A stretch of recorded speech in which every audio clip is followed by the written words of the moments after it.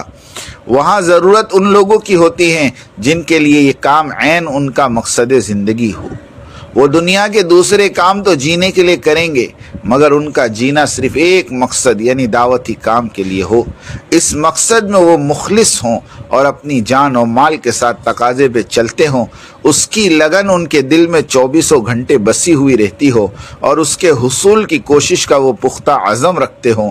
اس کام میں اپنا وقت، اپنا مال، اپنے جسم و جان کی قوتیں اور اپنے دل و دماغ کی صلاحیتیں کھپا دینے کے لیے تیار ہوں، حتیٰ کہ اگر سر دھڑ کی بازی لگا دینے کی ضرورت پیش آ جائے تو وہ اس سے بھی منہ نہ موڑے۔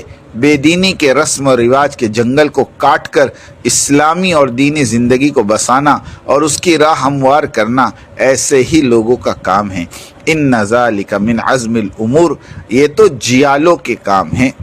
پیام رب، تخلیق انسانیت کا اساسی مقصد اللہ تعالیٰ کی معرفت کا حصول ہے، لیکن مادی زندگی میں قدم رکھتے ہی انسان فطرتاً حقیقی مقصد کو بھول جاتا ہے، اور یہ سلسلے بنی نوع آدم کی تاریخ سے چلا آ رہا ہے۔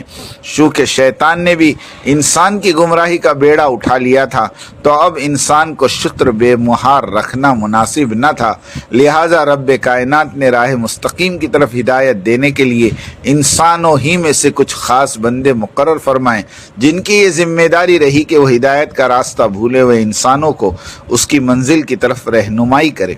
چونکہ انسان مختلف الطبع ہے، کوئی ترغیب سے متوجہ ہوتا ہے، کوئی ترہیب سے مان لیتا ہے، تو عوارض کے پیش نظر خالق نے اپنے انبیاء اور مرسلین کو یہ بھی سکھا دیا تھا کہ تم معاشرے کے لوگوں کی طبیعتوں کو بھانپ کر اس کے مطابق اپنا رویہ رکھنا۔ انبیاء کرام نے اپنے معلم حقیقی کے امر پر لبیک کہا اور عین فرمان خداوندی کے مطابق اللہ تعالیٰ کے بندوں کو ان کے حقیقی مقصد اور صراط مستقیم کی طرف بلایا۔ اللہ تعالیٰ انسانیت کی عمومی ہدایت کے فیصلے فرمائیں۔ آمین۔ وآخر دعوانا ان الحمد للہ رب العالمین۔